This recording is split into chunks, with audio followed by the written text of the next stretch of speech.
Good day to you, one and all. It is I, Justin Hawkins, and this is Justin Hawkins Rides Again, my YouTube channel. Today, on the back of the wild success of my Vince Neil and John Bon Jovi assessments, I'm going to be talking about one of my all-time favourite front people and vocalists and musical artists, Steven Tyler. Let me read you some facts about him quickly. He is the lead singer of Aerosmith. Which formed in 1970. He was born in 1948. So that means that Steven Tyler is 74 years old. Incredible. Justin Hawkins rides again.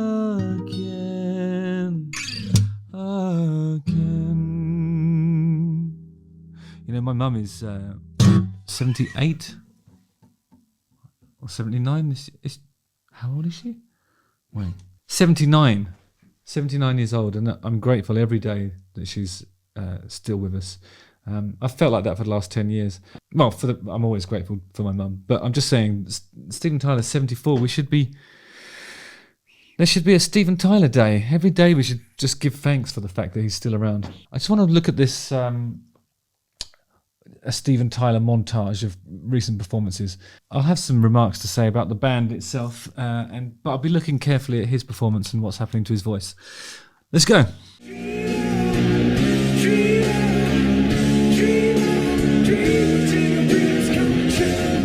Okay, so this is the last sort of driving home part of Dream On. It's never been my favourite Aerosmith song, weirdly. I know that's probably sacrilege to a member of the Aero Force One. I never really liked that song, but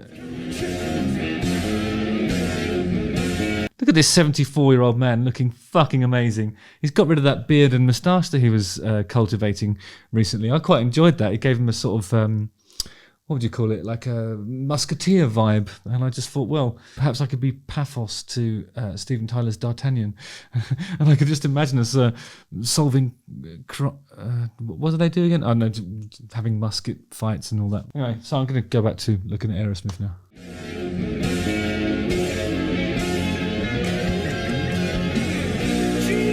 How is it that people like Joe Perry and Steven Tyler manage to remain completely ageless, at once ageless and I don't know how they do it. It's there must be like I saw that. Remember that The Making of Pump? There's a really cool documentary about what happened behind the scenes when they made Pump in 1988 and 9, I suppose, and had Steven Tyler walking along a treadmill, pumping light weights, but pumping nonetheless.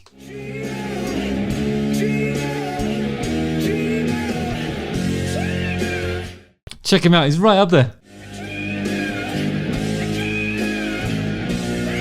And that's perfectly in tune. I mean, the first one was a bit off, but it's just incredible.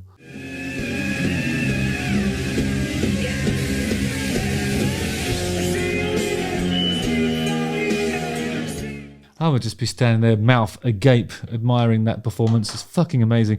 At any age, I mean, you listen to like Steven Tyler's recordings from the 70s, and I think more noticeably in the early 80s, he's struggling with his voice, you know, and it's part of the charm of those performances. But right now, in this recent live gig, he's fucking kicking ass. His voice is amazing. I don't know. It's always been a unique instrument, hasn't it? His voice, but that just sounds fucking amazing. No apologies, no need. It's just brilliant. Here's a little snippet of "Love in an Elevator" from Pump.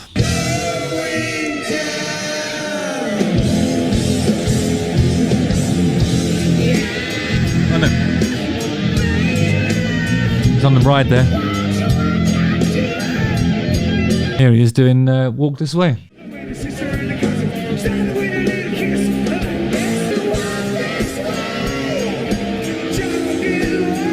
Sounds like the track itself is kind of, I don't know if the tempo's altered by somebody trying to get around the YouTube copyright laws. But it sounds a bit slower than you'd expect to hear these tracks. But, you know, they're luxuriating in what are brilliant riffs. And, you know, if you think about AC/DC, it's always a little bit slower than you expect it to be. Riffs like these, I don't know, they thrive with a you know, few BPM slower. Get the air into those guitar parts and really hear it. But it actually makes it more difficult for a singer. And I think Steven Tyler at 74 is just, you can't see him ever stopping, can you? It's fucking amazing. It sounds really, really great. I met Steven Tyler actually when he came to see The Darkness in 2004. I think we were in Atlanta, and he was just lovely. He said to me, he gave me his phone number and he said, you know, you can always call me. My phone's always right here. It was a little clamshell mobile phone. He had it in a sort of harness or holster on his belt. It was always, and he said, it's always right here. I did actually call him on it once as well, and he picked up. But then I don't think it was advisable for him to give me his number, because I just love him. I actually love him in a way that a man loves another man who... It's kind of like it's not just hero worship. It's actual love, actual man love.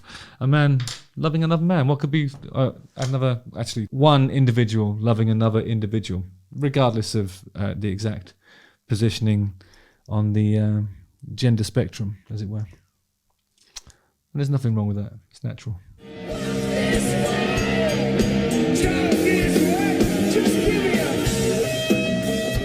I just love listening to Brad Whitford and Joe Perry's guitars interacting with one another. It's awesome to hear it live, because it can be a bit difficult to work out who's doing what on the records, because, you know, in the production of those things they muck around they switch roles occasionally. But you hear on this side, what is that? That's the left hand side. I think it's Brad Whitford, and on this side it's Joe Perry. Oh no, it's awesome. It's just awesome. Those are two really great guitarists. It's a real row sometimes, and sometimes it's just awesome. Sometimes it's really powerful, sometimes it's super intricate. They can do anything, they really can. Between them, they've got it all. Brad Whitford is a really underrated player. There, I've said it again.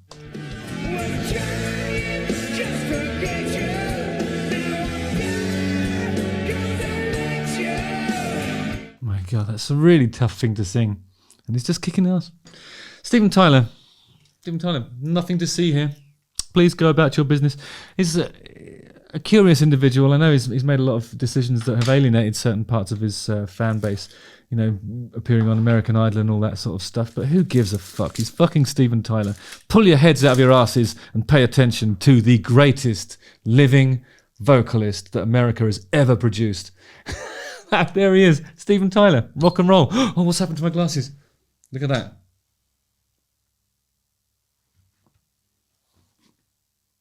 How do I style this out? I just have to say one thing. Hi. Yeah, that's how you do it. Yeah, Steven Tyler, America's greatest living vocalist. There, I've said it. Who's better? Please use the comment section to suggest a better living vocalist than Steven Tyler. I challenge you.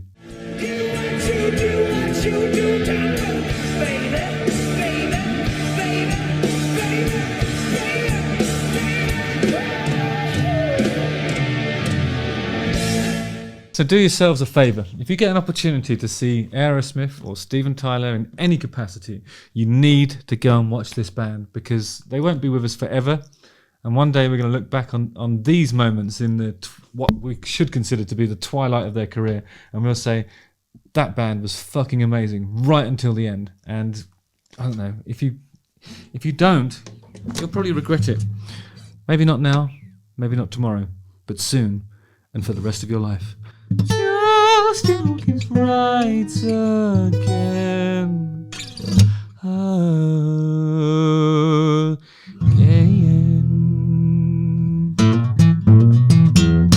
Don't forget to like, subscribe, hit the bell for notifications, and watch one of these two videos. Listen to Aerosmith and go and see them live. There, can't say fairer than that. That's my advice to thee. Take heed. and take care. Cheers.